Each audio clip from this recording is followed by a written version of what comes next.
শ্রী ভগবদ গীতা যথাযথ অধ্যায় 2 শ্লোক নম্বর 23।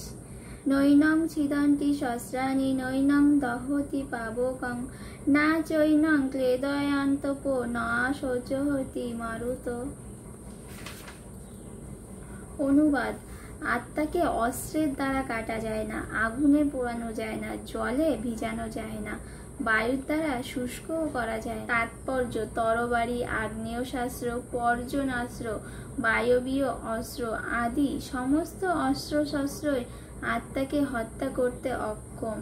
আধুনিক আগ্নেয়াস্ত্র ছাড়াও মাটি, জল, বায়ু, আকাশ আদি বিভিন্ন উপাদানের তৈরি অস্ত্র সমূহ অতীতে ছিল বলে জানা যায়।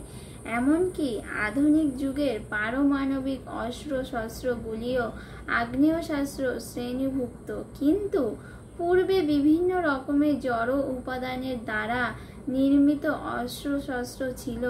পর্জন্যাস্ত্রের দ্বারা আগ্নেয়াস্ত্রকে খণ্ড করা হতো, যা আধুনিক বিজ্ঞানের কাছে অজ্ঞাত, কিংবা আধুনিক বৈজ্ঞানিক ঝটিকাস্ত্রের সম্বন্ধে কোনো জ্ঞান নেই। যাই হোক, নানা রকম সমস্ত অস্ত্র শস্ত্র তথা বৈজ্ঞানিক কোনো সরঞ্জামের দ্বারাই আত্মাকে ছেদন করা বা ধ্বংস করা যায় না। মায়াবাদীরা ব্যাখ্যা করতে পারে না কেমন করে জীবাত্মা নিতান্তই অজ্ঞাতর ফলে জড় অস্তিত্ব লাভ করে এবং মায়া শক্তির দ্বারা আচ্ছন্ন হয়ে পড়ে, কিংবা আত্মাকে তার উৎস পরমাত্মার থেকেও কখনো বিচ্ছিন্ন করা সম্ভব নয় এবং স্বতন্ত্র জীবাত্মাগুলি পরমাত্মার শাশ্বত বিভিন্নাংশ। যেহেতু পরমাণু সদৃশ জীবাত্মা নিত্য সনাতন, তাই তাদের বহিরঙ্গা মায়া শক্তির দ্বারা আচ্ছাদিত হয়ে পড়ার প্রবণতা দেখা যায় এবং এভাবে তারা ভগবানের সান্নিধ্যে থেকে বিচ্যুত হয়ে পড়ে।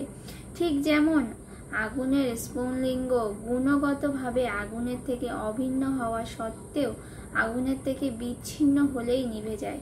বরাহ পুরাণে বলা হয়েছে জীবাত্মা পরমাত্মার বিভিন্নাংশ। ভগবদ গীতাতেও জীবাত্মার সঙ্গে পরমাত্মার এই নিত্য সম্পর্কের কথা বলা হয়েছে। সুতরাং মায়ার বন্ধন থেকে মুক্ত হবার পরও জীবাত্মা স্বতন্ত্র স্বরূপেই বিদ্যমান থাকে, যা অর্জুনের প্রতি ভগবান শ্রীকৃষ্ণের উপদেশেই সুস্পষ্ট হয়। শ্রীকৃষ্ণের কাছ থেকে ভগবত তত্ত্ব জ্ঞান লাভ করার পর অর্জুন মায়ার বন্ধন থেকে মুক্ত হয়েছিল, কিন্তু তা বলে তিনি শ্রীকৃষ্ণের সঙ্গে এক হয়ে যাননি। হরে কৃষ্ণ। তো 23 নম্বর শ্লোক এখানেই শেষ। ওং নমো ভগবতে বাসুদেবায়, ওং নমো ভগবতে বাসুদেবায়, ওং নমো ভগবতে বাসুদেবায়। হরি বল।